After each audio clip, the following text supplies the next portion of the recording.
you looking to sharpen your budgeting skills? You're in the right place. Welcome to the Budget Couple Podcast, where we talk about life, family, and how to afford it. And now, the Budget Couple themselves, Nate and Danielle. Welcome to the Budget Couple Podcast. I'm Nate. And I'm Danielle. And this week, we're going to talk about new year, new job, and a new budget. So we have some news. And first of all, Happy New Year. And we also want to thank you guys for sending us some good questions. We really appreciate it. We got several. And in time, we're going to go through each one and answer them on air here and also email you guys back. So just give us a little bit of time, but we will get back to you shortly. Yeah, we very much appreciate it. We also very much appreciate the reviews that we've gotten in iTunes and other sources. Remember, if the best thing you can really do to help the show is either email us questions or review us on iTunes or Apple Podcast or whatever there is out there, Stitcher, all of those things. It really helps bring people to the podcast. Let's get into the show because you don't want to hear us talk about that. You want to hear us talk about the budget and what all this means. So I ended up actually getting a new job just before Christmas. It was pretty hectic and crazy, but it's doing something that I really love and care about. And it's a slightly shorter commute for me, which I think at some point I've complained about my commute on here. She goes about an hour and a half each day. Not bad days. And that's each way. That's not just a one-way thing. That's each way. So 3 hours of her day is spent in train and or car. So that'll be got down to a little under an hour each way. So that's a big thing for me, and I'm happy about that. The other thing about this job is it's a bit of a pay bump for me as well as somewhat of a promotion. So I am currently at $76,000, and I am going to be moving up to $92,000. Yeah, just a bit of a pay bump. So we get to the point where, and many of you have probably been in the same point where you have to figure out what to do with the extra money. You want to be smart about it. You don't want to just blow it all somewhere. So you have to pull out your budget and think about how to use an increase in income. Right. And we really wanted to sit down and talk about this. And we've honestly just finished up our conversation on this personally. And now we're going to go through our process with you and have it be a little bit more cleaned up because when we talk about this stuff, we throw around a lot of numbers really quickly and I erase a bunch of numbers, and it's much better if we talk about it in an organized fashion, which is what we're going to do here. See, Nate's brain actually works a little slower than what his words work. So it gets a little confusing, but I think we have it somewhat sorted out. Yes. And once we've done all of our calculations, I think we're both pretty happy with where we come out at and feel pretty comfortable with everything. So let's dive into this. That increase in pay works out to roughly about an extra $750 a month before we do anything with retirement. And we'll talk about that in just a second. We are assuming we lose roughly about a third of our income to state, federal, and local taxes. That may change with the upcoming tax bill. We really have no idea what's going to happen, so we're going to base our information off prior stuff. We're probably going to save money, but we have no idea how much, so we're not going to calculate it into this. We can always put whatever extra we have on the house or wherever. We'll decide that later. So that $750 a month is just taking out that theoretical 33% of taxes. It's taking out nothing else at this point. Right. So the increase is $750 just with taxes taken out. And then we have a couple things we need to look at as far as the old job versus the new job. So the new job for Danielle comes with a nice increase in income. It also comes with a 2% 401k match, which is abysmal. Pretty horrible. So I currently am getting roughly a 6% match in my current 403b.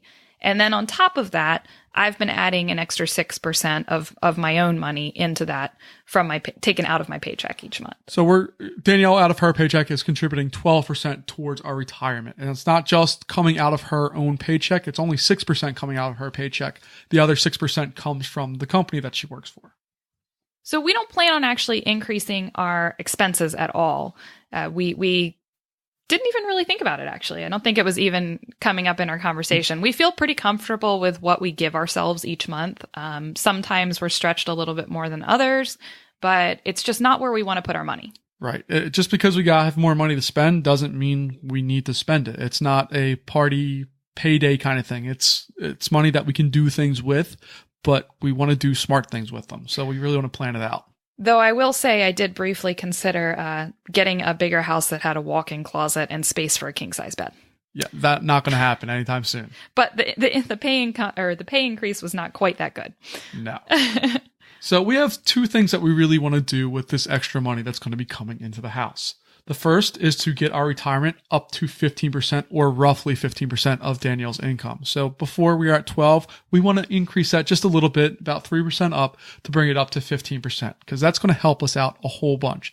And that 15% comes before taxes are taken into account. We want to make sure that 15% is coming out of the entirety of her income, not the after tax part. Because as we said, it's about a third smaller. So that's kind of missing out on some of that percentage if we do it that way. And the other thing that we want to do is any of the other extra money we want to put on the house, because paying off the house sooner gets us out of debt quicker, which means we have a whole bunch more money each month that we can do things with. So those are two things. We want extra money in the house, and we want to get our retirement up to where it needs to be, which we'd like it to be around that 15%. So I get that 2% matched, which is terrible, but it helps a little. So I'm going to contribute an extra 7% of my pay into the 401k that I get. So that'll equal 9% for me. The 2% they give me, and then the 7% that I'm contributing. So that's a total of about $460 a month, or $5,500 a year. Yeah, it's a little over $5,500, but as far as simplicity of math, we're just going to keep it there. So currently I have $400 a month coming out of my 403b. It's only roughly an increase of about $60 a month. And mostly that's due to the fact that I'm getting a terrible match at my new position. The next thing that we're going to do is we're going to open up a Roth IRA for Danielle. This is money that comes out after tax. So we're going to see an extra $450 on her paycheck, not like the last one, which comes out pre-tax. It comes out before she gets her paycheck. This one's going to come in on the paycheck. So it's going to look like we have a whole bunch of money, but we're actually going to be spending about $450 of that each month, putting it into a Roth IRA. So it's going to look like a giant, nice big paycheck, and then $450 is going to vanish and go somewhere into the Roth IRA. This is a new thing for us. So currently Nate is the only one with a Roth IRA, and we do max that out each year, and we put $5,500 in it. This will be my own Roth IRA. So as a married couple, you're each allowed to have your own Roth. As long as you don't make too much money, which we don't. I think it's around $180,000 or $190,000. Yeah. We don't make that. So we're not up there yet, and probably won't be in a while. Not going to happen for a nice long time, if ever. So right now, if you add up those two numbers, we're going to be putting out of Danielle's paycheck each month, or should I say total income each month, $910. That's up from a previous $400 a month. Because we have the Roth and we have the increase in what we're contributing to 401k, we have a lot more money coming out each month out of our income to put towards retirement. Because $4,300 minus $450 brings us to $3,850, where previously we were at about $4,000 a month in income. So we're actually losing $150 a month off of our income, even though we got a nice pay bump. So it's kind of sad, but part of that is because we increased our overall contribution to our retirement by about 3%. It's a little painful when you get a pay increase and you realize that your monthly pay is actually going down. Yeah. You make more money to make less money. But it's something we've been wanting to do, opening a new Roth for me and just making sure our retirement is where it can be. At this point, we just feel like we're making enough money and we're not hurting in any way.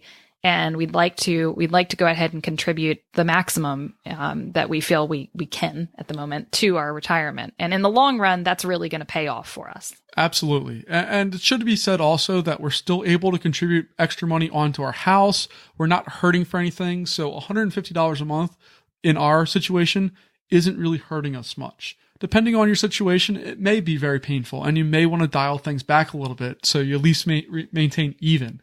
But for us, it's really not cutting into us a whole bunch, and we don't really plan on updating our budget other than an income because our extra goes onto our house. So it's going to be $150 a month that we don't get to put on our house.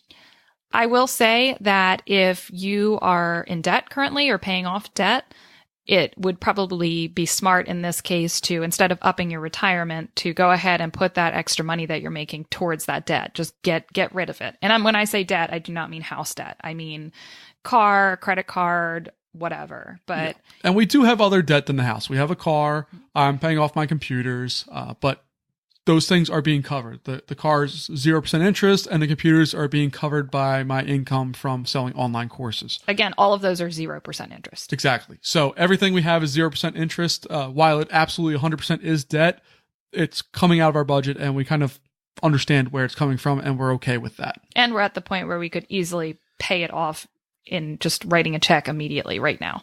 Except for the car. I think the car we would need a little bit of help with. Possibly. Like a couple $1,000s. I think we'd be okay. But yeah, so that's kind of what we're thinking as far as where we're at with this. So yes, our monthly income theoretically is going down, but our retirement's going up, which is going to help us out later on. I'm going to go through an example here because we've toyed with the idea of, let's say we take that $450 a month that we're putting on Danielle's Roth, and instead of contributing it to the Roth, we put it on the house. That allows us to pay off the house a whole lot faster. We have $284,000 remaining on the house. If we put it on the house, it allows us to decrease the payments on the house to about a little under 9 years, 8 years, somewhere around there. And that's awesome. And overall, compared to what we do now, if we were to put that extra money on there, we'd save about $10,000 in interest payments. Just by putting that extra $450 a month on the house, we save about $10,000 in interest on the house. The problem becomes is that you lose out on your contributions to your Roth, that theoretical growth. Economists, and when I took macro or microeconomics in college, I took both, but I don't remember which one did what. They call it potential. Really helpful classes. Yes, they're super helpful. But basically, it's an opportunity cost. You had an opportunity to do something else with that money, and you spend it on something else. That happens every day. We choose to do things, and we do something else. But if we were to take that $450 a month and put it onto a Roth IRA at roughly a 10% interest growth rate, we would earn about $30,000 in the exact same time frame. So we'd earn 3 times more money by putting that money in a Roth instead of putting it on the house. So with the Roth, you have the compounded interest that you're accruing over the years. So we will, given what we currently pay extra towards the house, and then adding in that extra Roth money, it's about 9 years, like Nate said, that we'd be the amount of time we'd be paying that house off. So yeah, it's basically, do we put that $450 into the house and save ourselves about $10,000 in interest payments over the course of the loan? Or do we put that $450 into a Roth and let it grow in the stock market and earn us about $30,000 in that same exact time period? So it's a pretty big difference, actually. And it's a little counterintuitive because you'd think you'd want to just pay off the house quickly, which, you know, is a huge amount of money, but you can just earn more with that same money leaving it in the stock market. Yeah. Even if we assume that it wasn't a 10% growth rate, the stock market grows at an average of about 7% a year. Our mortgage rate on our house is a little under 4%. So we're missing out on a little over 3% worth of growth. 7 minus a little under 3 or a little under 4% gives us a little over 3% that we would be missing out on. And that's really where the decision comes. Do you want to miss out on that interest? We personally don't want to, because the more money we put in earlier, the more that compounding interest has a chance to grow. While we would make $30,000 in roughly in interest in that 9-year span, we would make significantly more in 20-year span because of compounding interest. So the more you can throw in there now, the better off you'll be down the road. And I'll just reiterate, if you have anything besides house debt that is maybe high interest rate, you want to get rid of that first. So yes, you'll be choosing to spend that money on your debt rather than in the stock market. But in that case, if it's a higher interest rate and it's burying you perhaps, then it's going to be better to get rid of that debt first. Absolutely. You don't want to be putting money that you don't theoretically have into something and then using it for something else. You want to put money that you have to pay off any debts, and then you can use the money once you're debt free to put on other things. It's really not going to ding you long term if you pay off debts faster. It'll actually not help you if you're paying like 17% on a credit card. That's way higher than any returns you get in the stock market. So pay that off first. And one other thing, if we put that extra $450 a month on the house, based on our projections, paying off the house would be about 10 or 11 years down the road. moving it to 8 or 9 years doesn't really move the needle a whole bunch. So it's not really a big deal for us. If it moved it from like 11 years to 4 years, we might consider it a little bit more, but it doesn't. It doesn't move the needle a whole bunch, so we don't really have to worry about it. These are the types of decisions and thought processes that we tend to go through when we have any change in our income, though. We did this previously when we bought the house, before we bought the house, when we refinanced. We've both gotten new jobs in the past 5 years. I've gotten you've had what, 3 jobs in the past 5 years? So we've had a lot of changes in income over the last over the course of our marriage, to be honest. So we've had to sit down and do this sort of thing pretty regularly. And it's really important to think about and do it quickly. Do it maybe before you even start the new job. I start next week. I haven't started yet, actually. Before you even get that first paycheck. You might not be able to calculate exactly what that new paycheck is going to be, but you can probably get a rough enough estimate to really work out your budget. Right. Our numbers aren't set in stone. We estimate it's going to be about $150 lower as far as our total income, but we don't know for sure quite yet because we're just making a couple of assumptions based off of prior experience. And that's all you can really do because everything's a little weird sometimes, especially with paychecks and taxes and all that stuff. You don't really know. So we're going to wait and see what happens and hope that our numbers come out right. And historically, when we've done this, we've gotten it pretty close to being right. If we're off by $50, $25, not that big of a deal.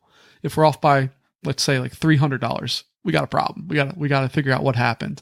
But I think we've gone through and we really try to think through our process, the reasons why we're doing what we're doing, and try to make the best decision for our family so we can achieve our goals. And that's why we have these budget discussions. Even if we're going through and talking about new jobs and all that, we want to have a budget discussion so that we can plan our goals down the road. So let us know if you have any questions about this, if you maybe disagree with something or if you agree with something. Just let us know. We're curious to hear. And like we said, we will be answering all of your questions over the next several months here and also emailing all of you back. So thanks again. Yeah, thanks so much, guys. If you want to check out our website, you can go to budgetcouple.com. If you need to see show notes for this show, you can go to budgetcouple.com/episode 20. Thanks so much. Please let us know if you have questions, and we'll see you next time. Bye, guys. Thank you so much for listening to this episode of the Budget Couple Podcast with your hosts, Nate and Danielle. For more great content and to stay up to date, visit budgetcouple.com. Make sure to check out the next episode of the Budget Couple Podcast, where we'll talk more about life, family, and how to afford it. We'll catch you next time.